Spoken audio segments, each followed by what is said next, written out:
Yes, ya, kita mulai.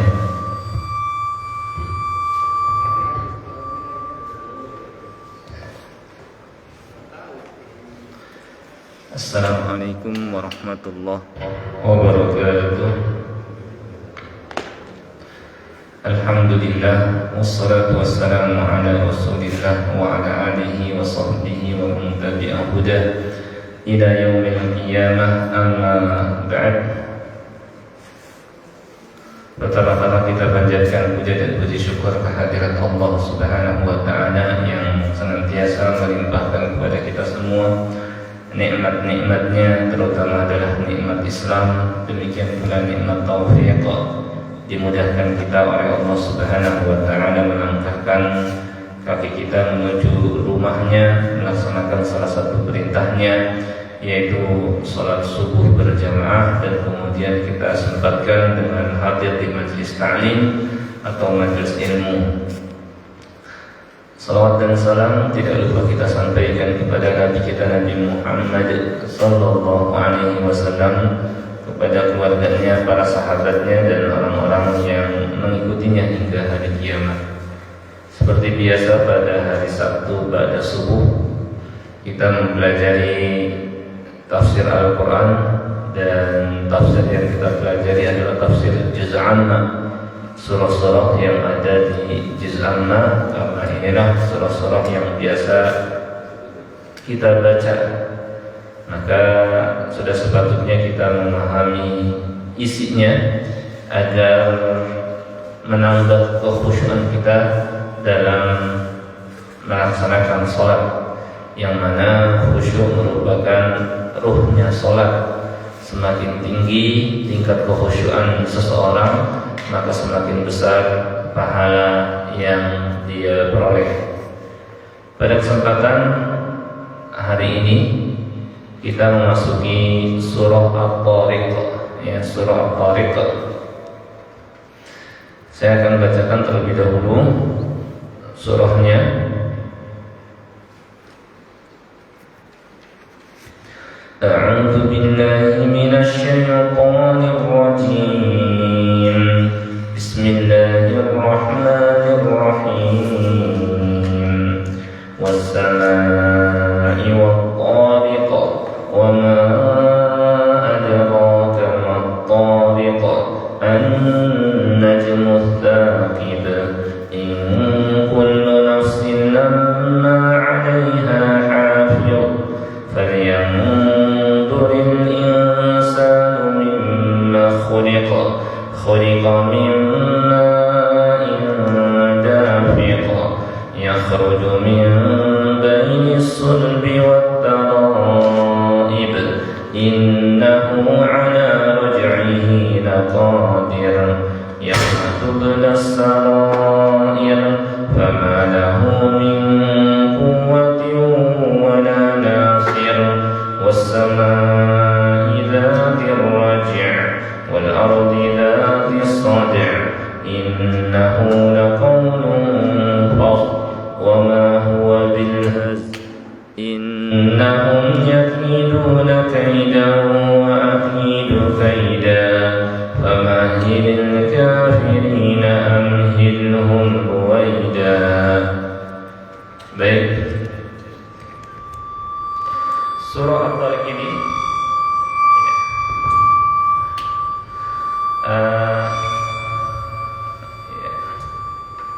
termasuk surah-surah Makkiyah, yakni yang turun ketika Nabi SAW belum hijrah atau masih berada di Makkah, ya. Dan sudah sama-sama kita ketahui bahwa kebanyakan surah-surah yang ada di Juz' Amma adalah surah-surah yang Makkiyah, yang turun sebelum Nabi SAW hijrah ke Madinah, di mana di antara ciri surah Makkiyah adalah ayatnya pendek-pendek dan membahas tentang akidah, penguatan akidah, ya. Dan ini termasuk di antara surah-surah, ya, yakni yang menerangkan tentang akidah juga, ya. At-Tariqah nanti akan diterangkan secara bahasa, artinya adalah yang datang di malam hari, ya, yang datang di malam hari. Di surah ini kita akan mengetahui tentang pengawasan Allah Subhanahu wa taala terhadap seluruh makhluknya. Bahwa Allah Subhanahu wa taala mengawasi semuanya tanpa terkecuali, yang besar maupun yang kecil, yang tampak maupun yang tersembunyi, semuanya diawasi oleh Allah Subhanahu wa taala. Ya, sebagaimana di ayat lain Allah Subhanahu wa taala berfirman, "Wa ma min dabbatin fil ardi" di surah Al-An'am, "Wa indahu mafatihul ghaib la ya'lamuha illa hu." Di sisi Allah lah kunci-kunci yang gaib, tidak ada yang mengetahuinya kecuali Dia sendiri. Wa ma tasqutu min waraqatin illa ya'lamuha. Tidak ada sehelai daun yang jatuh kecuali Allah mengetahuinya. Sedangkan kita tahu jumlah pohon begitu banyak, ya. Semua pohon, sebagian pohon yang daunnya jatuh Allah Subhanahu wa taala mengetahuinya. Wa ma tasqutu min waraqatin illa ya'lamuha wa la habbah. Demikian pula sebutir biji, ya, yang jumlahnya juga banyak. Wa la habbatin fi dhulumatil ardh, di malam hari yang suasana gelap, yang susah untuk melihatnya, ya. Fi dhulumatil ardh wa la ratb wa la yabis, tidak ada sesuatu yang basah maupun yang kering illa fi kitabim mubin, kecuali semuanya ada tercatat dalam kitab yang nyata, yaitu Lauh Mahfuz, tempat di mana di sanalah Allah Subhanahu wa taala mencatat takdir seluruh makhluk sampai tibanya hari kiamat. Demikian pula di surah ini akan diterangkan kemahakuasaan Allah Subhanahu wa taala terhadap segala sesuatu, bahwa Allah Subhanahu wa taala berkuasa terhadap seluruh makhluknya, karena Dialah pencipta mereka, karena Dialah Rabb mereka, ya.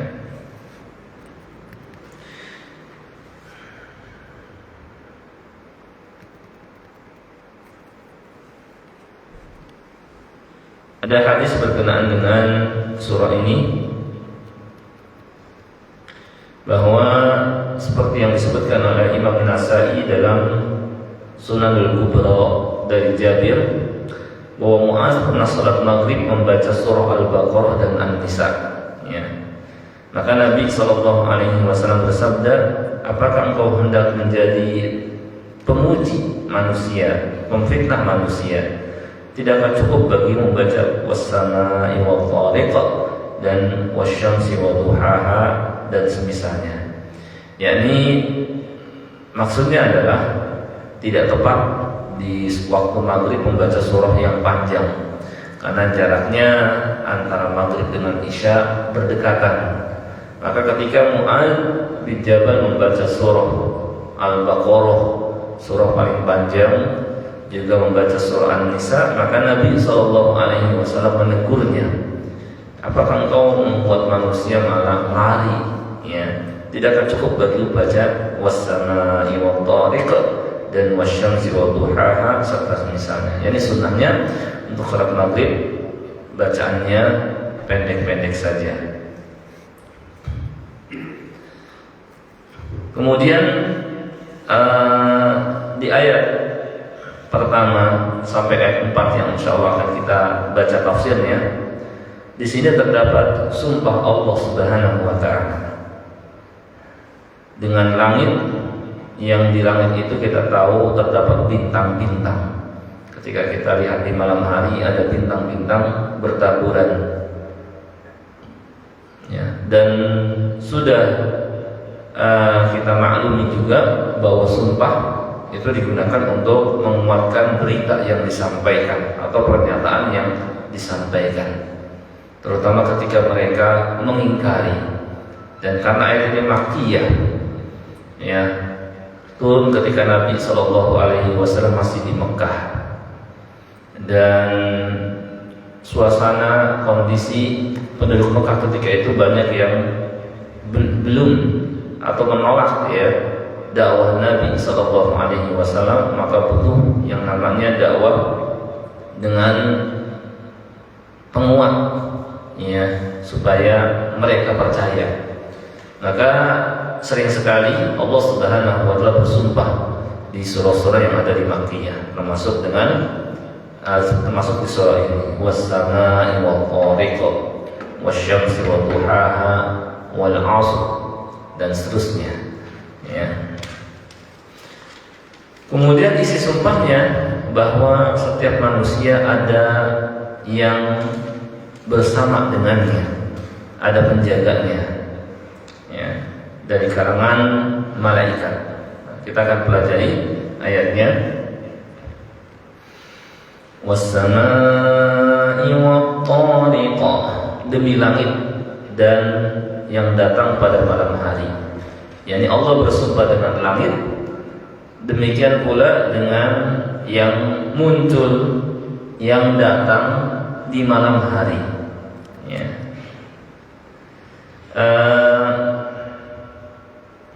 Nanti akan diterangkan apa yang datang di malam hari.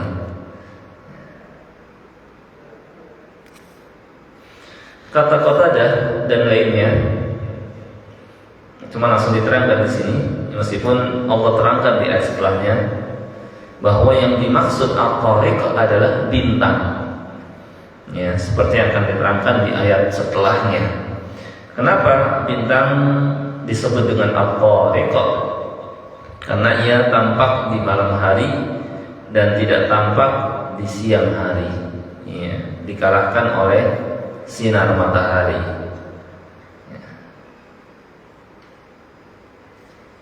Nah, ini disebut dengan al-thariq, yang datang di malam hari, maksudnya yang kelihatan di malam hari. Sedangkan di siang hari mereka bintang-bintang tidak terlihat karena kalah oleh terangnya matahari. Meskipun bintang juga merupakan benda yang bercahaya, ya.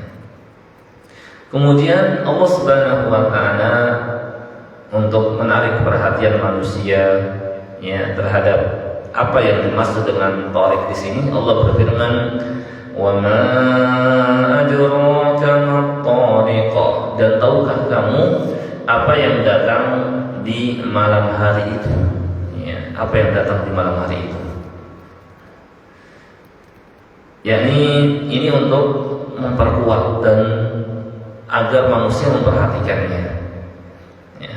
An-najmu tsaqib, yaitu bintang yang sinar, yang cahayanya menembus, ya, dari kejauhan terlihat cahayanya menembus sampai ke bumi yang kita lihat di malam hari, ya, berkilauan bintang-bintang.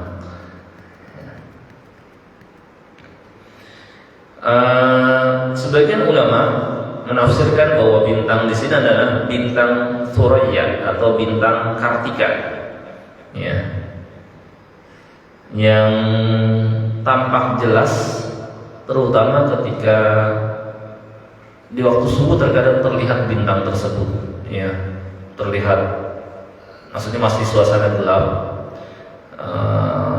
terang sekali cahayanya, Thuraya namanya, atau bintang yang lain yang terkadang juga kelihatan berkilauan, cuma kalah terangnya tidak seperti bintang Thuraya yang lebih terang lagi di atas bintang-bintang yang lain, ya. Kalau kita lihat kok beda, lebih terang lagi, ini lebih terang daripada bintang-bintang yang lain.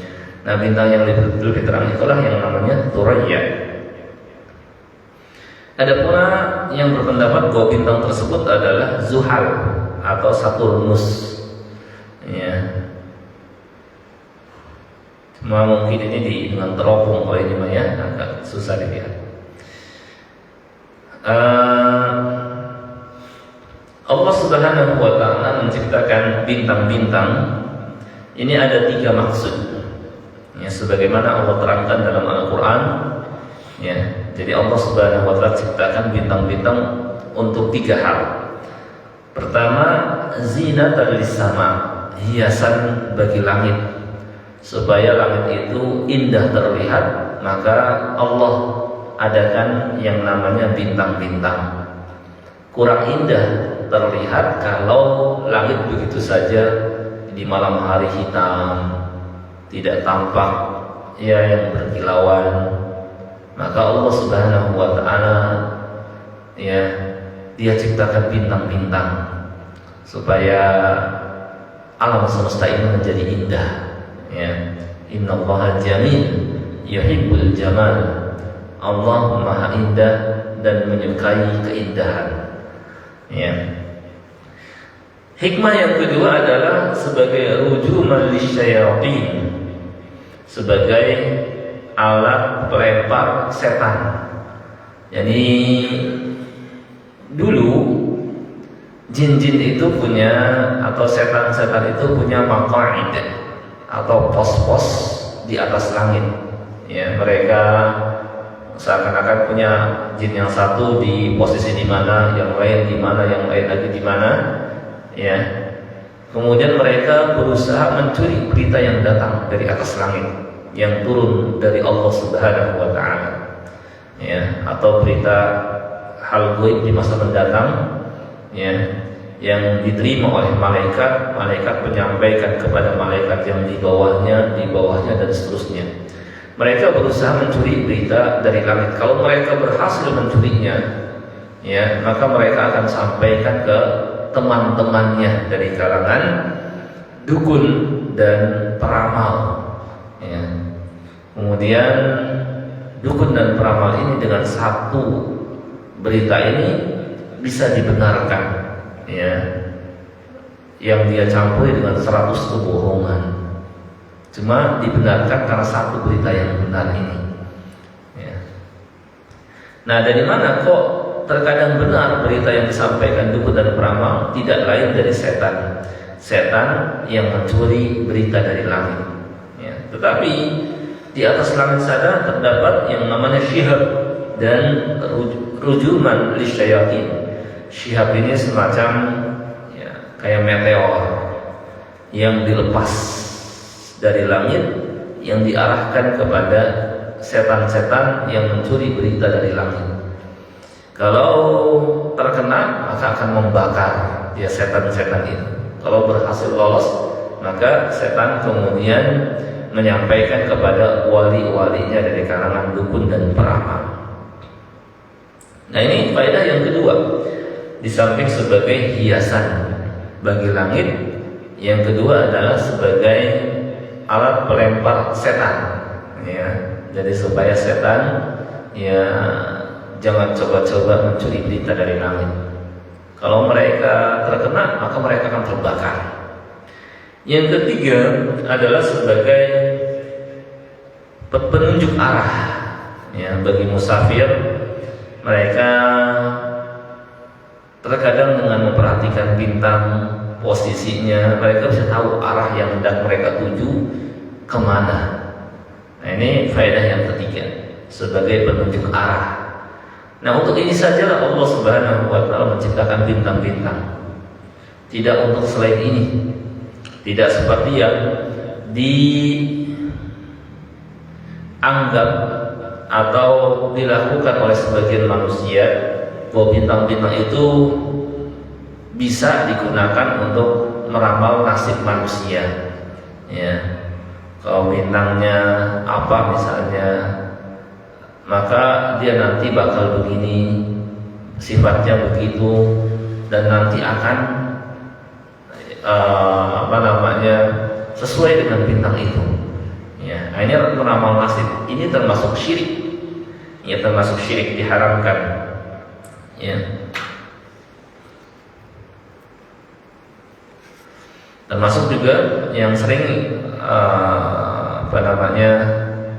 kadang dicantumkan entah di majalah atau di berita atau di mana, ya, seorang terkadang ketika membacanya lalu membandingkan dengan keadaan dirinya. Iya ya, kok saya sifatnya kayak begini ya. Nah, ini makanya haram membaca buku-buku yang memuat atau majalah yang memuat bintang-bintang.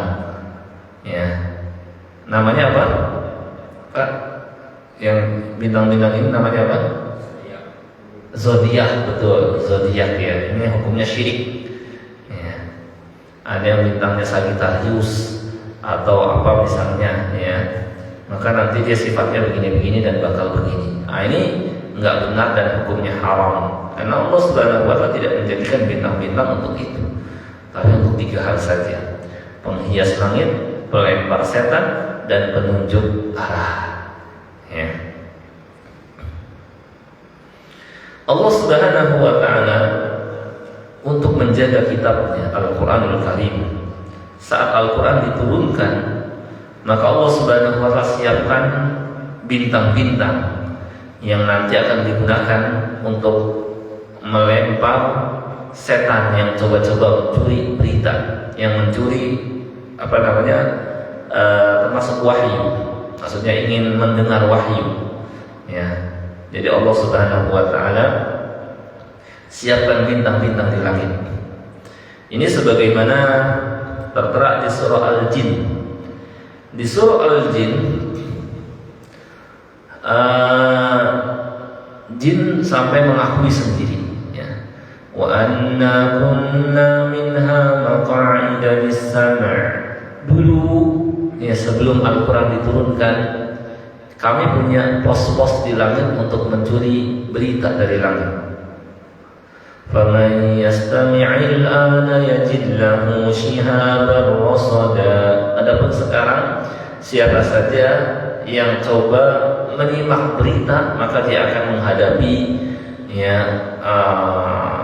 bintang yang membakar. Itulah meteor, ya. Di samping yang menurunkan, maksudnya yang membawanya adalah malaikat yang disegani oleh semua malaikat dan ditakuti oleh jin, ya, yaitu malaikat Jibril alaihissalam, malaikat yang besar, memiliki 600 sayap, dihormati oleh para malaikat di langit, ya, dan memiliki kekuatan, ya, yang besar. Yang bangsa Lut, kaum Lut, ya, hanya diangkat oleh malaikat Jibril, ya, buminya atau wilayahnya, kemudian setelah diangkat dibalikin, ya, sendiri. Dan saking kuatnya malaikat Jibril alaihissalam.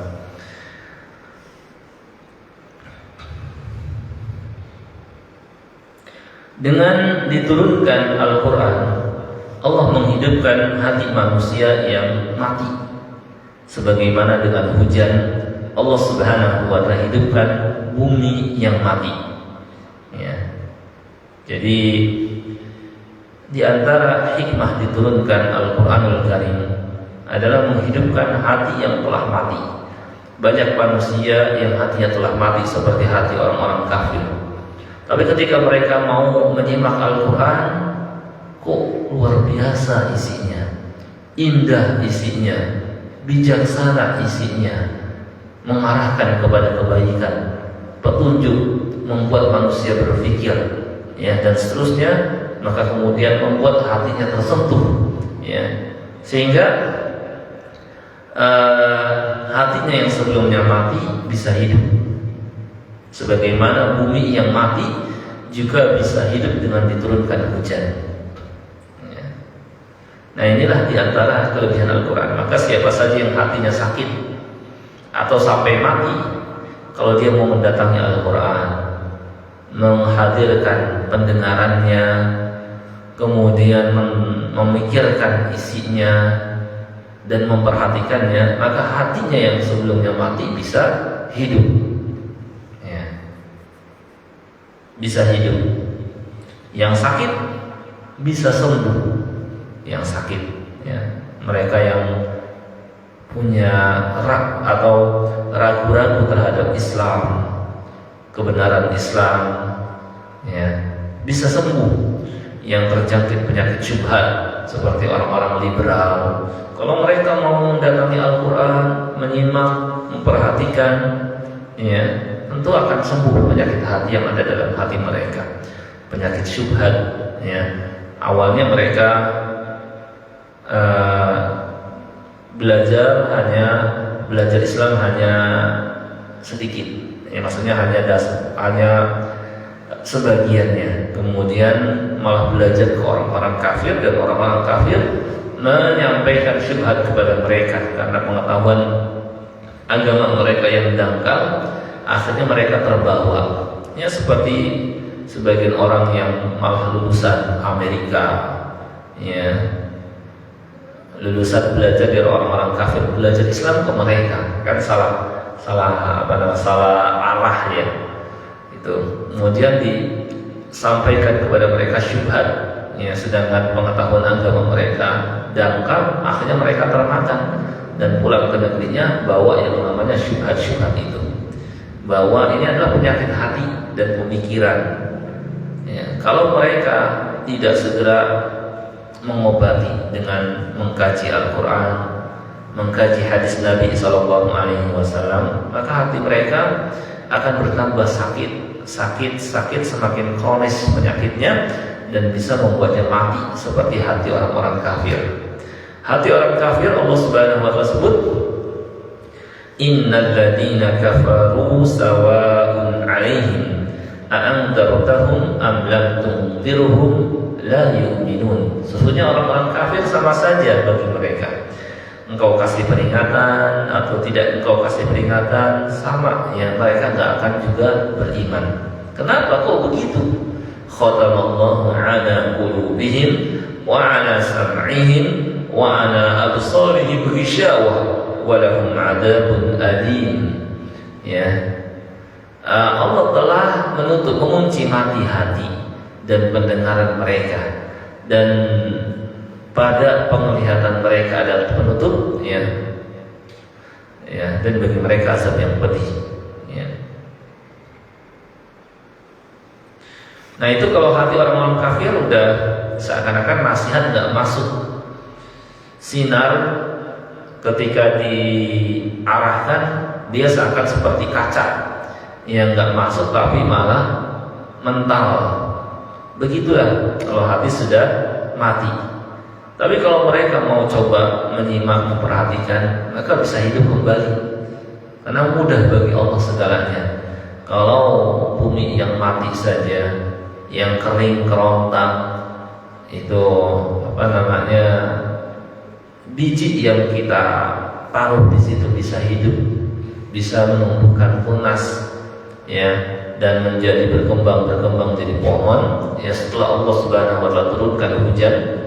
Apalagi yang cuma hati, ya, yang Allah Subhanahu wa ta'ala turunkan Al-Quran yang sangat dahsyat, yang kata Allah, "Lau anzalna hadzal Qur'ana 'ala jabal la ra'aitahu khashi'an mutasaddi'a." Kalau seandainya kami turunkan Al-Quran ke atas gunung, tentu gunung itu akan terbelah, ya, karena begitu dahsyatnya Al-Quran. Maka hanya hati yang keras saja, yang keras membatu saja, yang masih enggak mempan dengan nasihat-nasihat Al-Quran, seperti hati orang-orang dulu ada Bani Israel yang kata Allah, "Tsumma qasat qulubukum min ba'di dzalika fahiya kal-hijarah." Kemudian hati kalian menjadi keras sehingga keadaannya seperti batu. "Wa inna minha lama yashaqqaqu fayakhruju minhu al-ma'." Padahal di antara batu itu ada yang kemudian terbelah, kemudian mengalir daripadanya air. Wa inna minha lama yahbitu min khasyatillah. Ada juga yang jatuh dari ke tempat ketinggian karena takut kepada Allah. Wa inna minha thumma qasat qulubukum min ba'di dzalika fahiya kal hijarati aw ashaddu qaswa. wa inna minha lama yahbitu min wa inna minha lama yashaqqaqu minhu fayakhruju minhu al-ma wa inna minha lama yahbitu min khashyatillah wa inna minha lama yatafajjaru minhu al-anhar. Dan di antara batu juga ada yang sampai mengalir sungai daripadanya. Itu semua padahal batu itu keras, tapi kok bisa sampai ada yang terbelah, ada yang mengalir daripadanya mata air, ada yang sampai mengalir di sela-selanya sungai. Masa sih hati manusia ya sampai mengalahkan batu gitu. Nah itu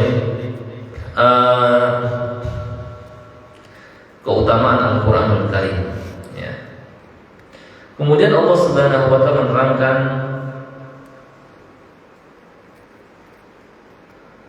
terkait dengan tadi sudah yang datang di malam hari, yang sampai cahayanya menembus ke bumi padahal banyak penghalang-penghalangnya.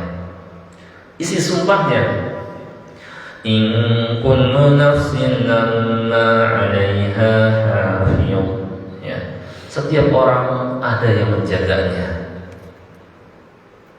yakni yang memperhatikan, yang menjaga amalnya, yang mencatat amalnya baik atau buruk. Itulah malaikat hafadzah, malaikat para penjaga manusia, di mana mereka ditugaskan mencatat amal manusia yang nanti akan diberikan balasan pada hari kiamat ya. Jadi sebagaimana tertera di surah Qaf, ma yalfidu min qawlin illa ladaihi raqibun 'atid. Tidak ada ucapan yang diucapkan oleh seorang melainkan di dekatnya ada malaikat yang selalu hadir dan ngawasin. Catat, setiap ucapan dicatat. Perbuatan yang dilakukan dicatat semuanya, kecil, besar, ya dicatat semuanya dan nanti akan diperlihatkan. Ya, di surah Al-Kahfi disebutkan,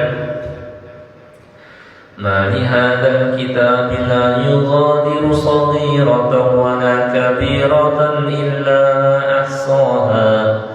Buku apa ini? Kok semua yang kecil yang pernah saya lakukan sampai yang besar semuanya dicakup oleh buku catatan amal ini ya. Kemudian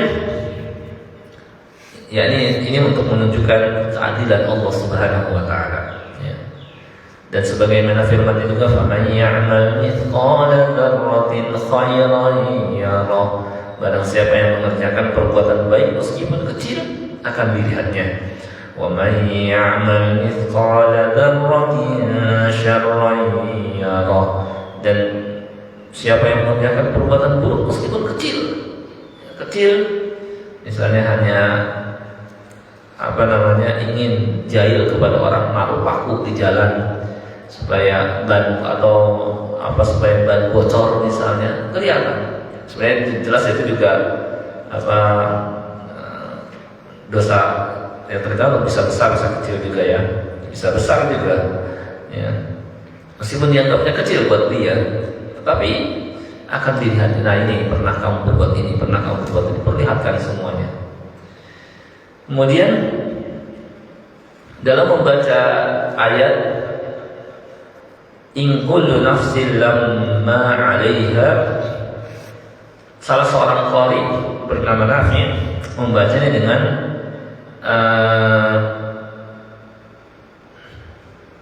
tanpa mentasydidkan mimnya. Jadi bisa dibaca in kullu nafsin lama 'alaiha hafiz. Ini qiraat Nafi'. Cuma kalau qiraat kita Hafs itu dengan tasydid. In kullu nafsin lamma 'alaiha hafiz. Ya. Tidak lama. Kalau lama ini qiraat Nafi'. In kullu nafsin lama 'alaiha hafiz. Ya. Kemudian di ayat berikutnya Allah Subhanahu wa ta'ala menunjukkan bukti akan kuasanya Allah Subhanahu wa taala membangkitkan manusia setelah mereka mati. Ya, Allah berfirman, "Falyanzuril insanu mimma khuliqa." Maka hendaklah manusia memperhatikan, ya, dari apa dia diciptakan. Ya. Jadi memperhatikan sambil berpikir. Falyanzur, perhatikan dan sambil memikirkan. Mimma khuliqa, dari apa dia diciptakan. Ya. Dan kita mengetahui manusia yakni diciptakan dari air yang hina, yaitu air mani, ya, antara air mani yakni sperma dan ovum, air yang sangat hina. Tapi Allah Subhanahu wa taala berkuasa menciptakannya menjadi manusia. Ya.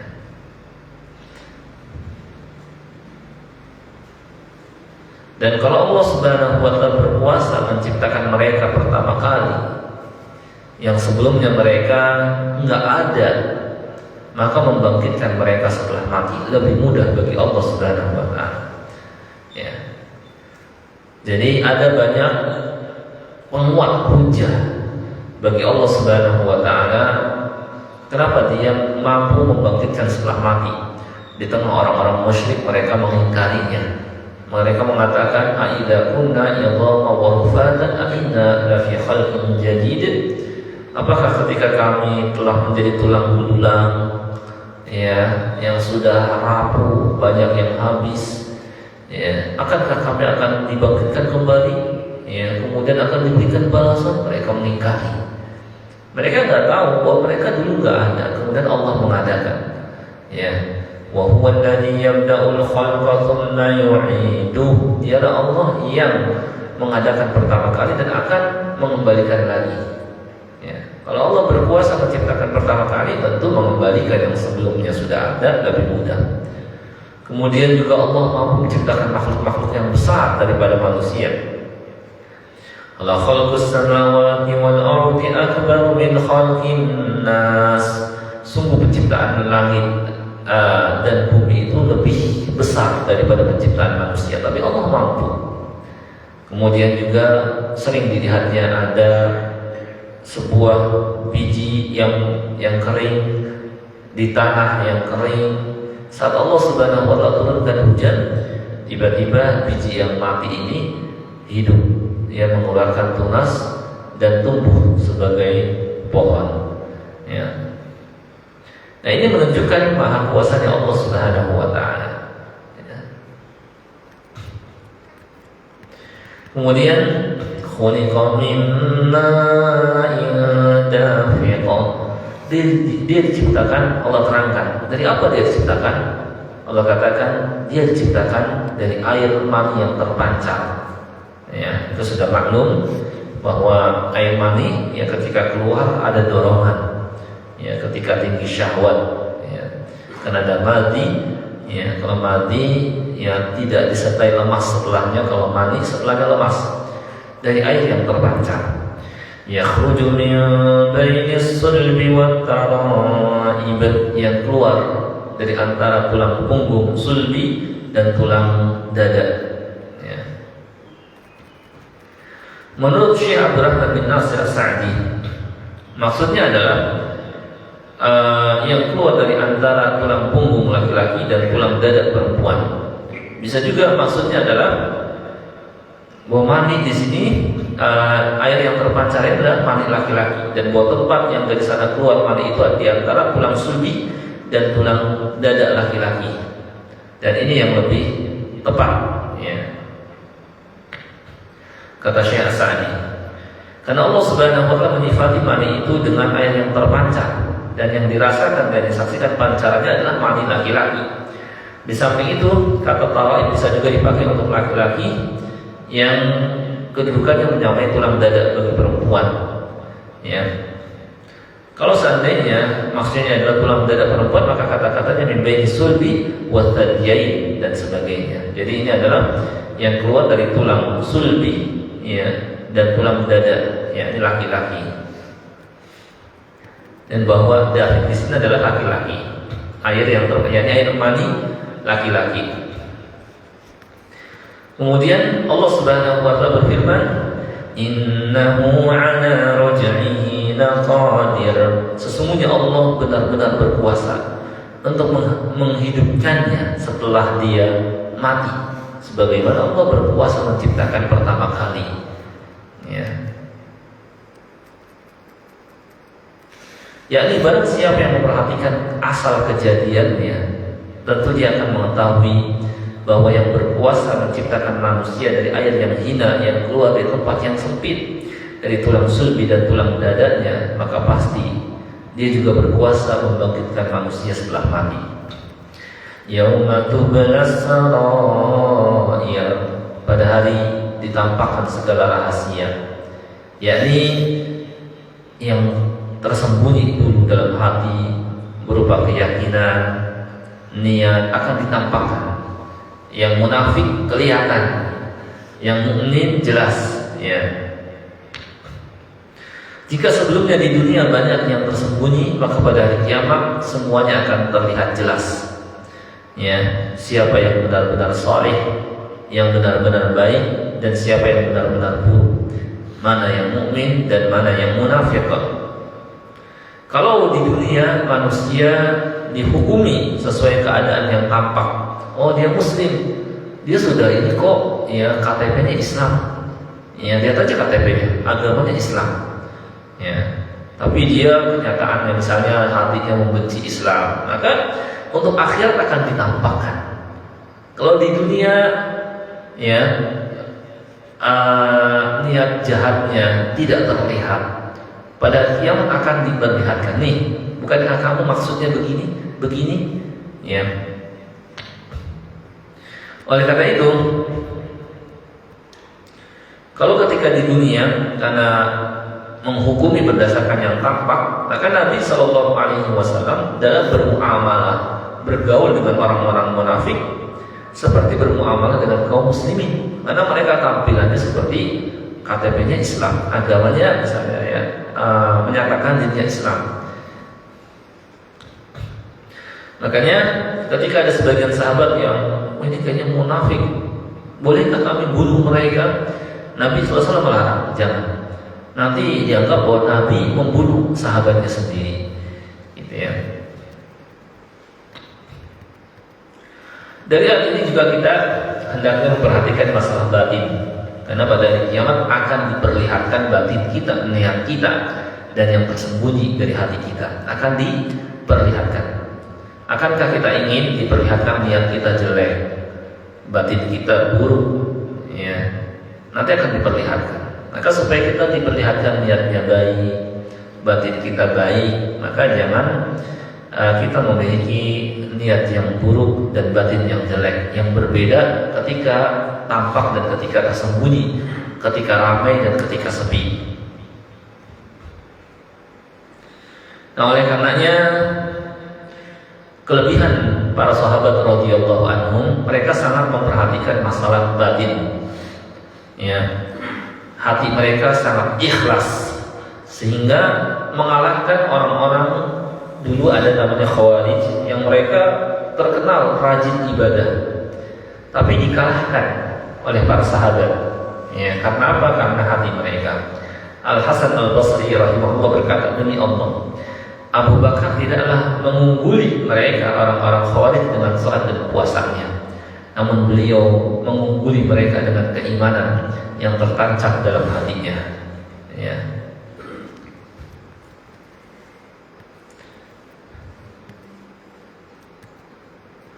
Selanjutnya firman Allah, فَمَا لَهُ مِنْ قُوَّةٍ وَلَا نَاصِرٍ, ya. Maka manusia ketika itu tidak memiliki kekuatan dan seorang penolong pun, ya. Yakni manusia di sini yang mengingkari kebangkitan, gak ada yang menolongnya. Tapi kalau orang mukmin maka akan ditolong oleh Allah Subhanahu wa taala. Di samping dia tidak memiliki kekuatan untuk menolak azab yang menimpa kepadanya, ya. Hanya Allah Subhanahu wa Ta'ala yang bisa menolongnya, dan Allah nggak mau menolong orang musyrik, ya, orang kafir. Juga tidak ada penolong baginya yang dapat menolongnya dari azab yang menimpa dirinya.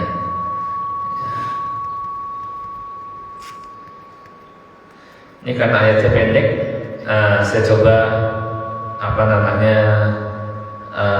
mudah-mudahan nggak lama, sedikit kita selesai, ya, karena kita sebetulnya sekarang semakin mundur. Kemudian di ayat berikutnya, ya, setelah Allah Subhanahu wa Ta'ala bersumpah untuk membuktikan kekuasaan Allah berkuasa membangkitkan manusia setelah mati. Di ayat berikutnya Allah bersumpah tentang kebenaran Al-Quran dan bahwa Al-Quran merupakan pemisah antara yang hak dan yang batil dan ancaman ke azab bagi orang-orang kafir. Allah berfirman pertama dengan sumpah, was-samaa'i dzatir raji', demi langit yang mengandung hujan. Di sini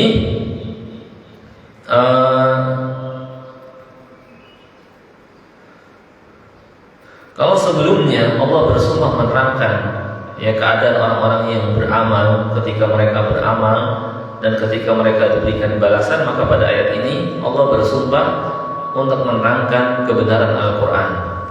Ar-Raji' artinya secara bahasa kembali. Kenapa langit disebut dengan Raji', kembali? Karena langit atau awan punya proses pengembalian. Menurut sebagian ulama, karena hujan berasal dari uap yang naik dari bumi ke udara, kemudian turun ke bumi, ya, kemudian kembali ke atas, dan dari atas kembali lagi ke bumi dan seterusnya. Jadi pernyataan sebagian ahli ilmu bahwa hujan itu adanya proses pengembalian uap dari bumi ke atas awan, kemudian diturunkan lagi di bawah awan kemana, kemudian turun. Ini diantara dalilnya. Meskipun terkadang Allah Subhanahu wa Ta'ala bisa saja langsung mengadakan air, ya, di awan atau di langit, ya, tanpa ada proses seperti ini. Ya, ini menurut sebagian ulama tafsir Raji' karena awan punya proses pengembalian dari air yang menguap ke atas langit, ya, kemudian dibawa dan kemudian diturunkan ke bumi lagi. Innahu laqaulun fasl, sesungguhnya Al-Quran benar-benar pemisah antara yang hak dengan yang batil. Dengan Al-Quran kita bisa mengetahui mana yang hak dan mana yang batil, ya.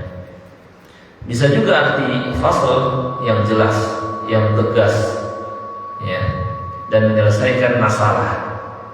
Dengan Al-Quran Allah akhiri orang-orang kafir, ya. Sehingga ketika kaum muslimin berpegang dengan Al-Quran, maka mereka bisa mengalahkan orang-orang kafir. Dengan Al-Quran Allah akhiri kehidupan mereka dan menyelesaikan masalah. Tapi ketika kaum muslimin berpaling dari Al-Quran, maka mereka dikalahkan dan dihinakan sesuai kadar jauhnya mereka dari Al-Quran. Maka kalau kita mau kembali jaya berkuasa, ya, terhadap orang-orang kafir, jalannya cuma kembali kepada Al-Quran. Dan setiap kali manusia jauh dari kitabullah, maka akan semakin jauh pula mereka dari kemuliaan dan kemenangan sampai mereka mau kembali kepada kitabullah, ya. Wa ma huwa min hazl, Al-Quran itu bukan senda gurau atau main-main atau cuma candaan, enggak mungkin. Ini dari sisi Allah Subhanahu wa Ta'ala. Jadi bukan main-main dan bukan sesuatu yang sia-sia, bahkan merupakan kebenaran. Semua kalimatnya benar, beritanya benar, hukumnya adil, membacanya menghasilkan pahala, ya, dibaca setiap waktu tidak membuatnya bosan, dan membacanya disertai tafakkur dan tafakkur, maka Allah akan membukakan untuknya berbagai macam ilmu yang belum diketahui sebelumnya, ya. Innahum yakiduna kaida, sungguh mereka orang-orang kafir merencanakan tipu daya yang jahat, ya, untuk menolak kebenaran dan untuk menguatkan kebatilan. Bahkan mereka berusaha merencanakan tipu daya kepada yang membawanya, yaitu Rasulullah SAW dan para pengikutnya. Mereka berusaha memadamkan cahaya Allah, ya. Tapi Allah tidak menghendaki kecuali tetap menyempurnakan cahayanya, walau karihal kafirun, meskipun orang-orang kafir membencinya. Maka Allah bantah, wa aqidu kaida, aku juga membuat rencana tipu daya yang jitu, ya, untuk menguatkan kebenaran, menolak kebatilan yang mereka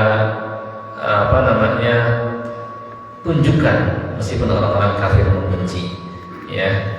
Famahilil kafirina amhilhum ruwaida, maka nggak apa-apa, biarkan dulu orang-orang kafir mereka berkuasa, mereka membuat makar, ya, berilah mereka kesempatan untuk sementara waktu, cuma sebentar saja, nanti akan tiba saatnya mereka akan dikalahkan, ya. Kelak mereka akan mengetahui akibat sikap mereka, ya, ketika azab turun menimpa mereka. Dan ternyata setelah mereka berusaha memadamkan cahaya Allah, mengalahkan Islam dan kaum muslimin, memerangi Rasulullah SAW dan para sahabatnya, mereka selang beberapa tahun kemudian ia dikalahkan, ya. Seperti yang terjadi pada perang Badar, tokoh-tokoh mereka tewas terbunuh dalam perang Badar.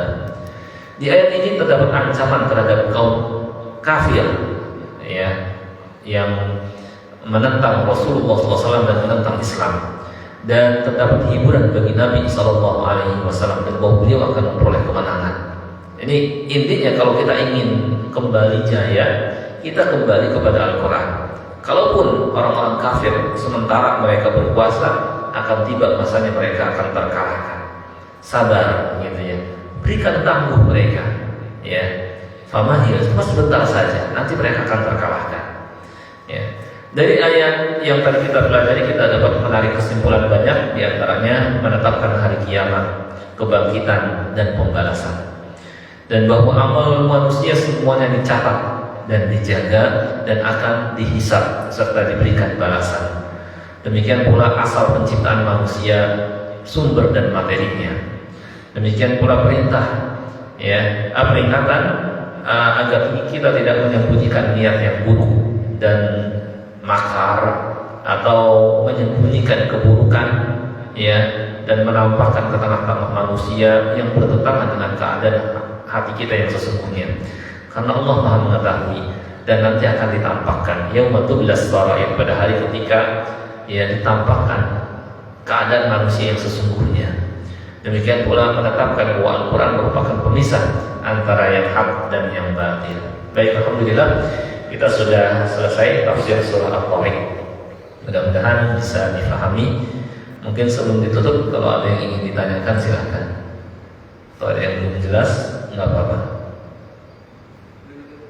Ya, silahkan.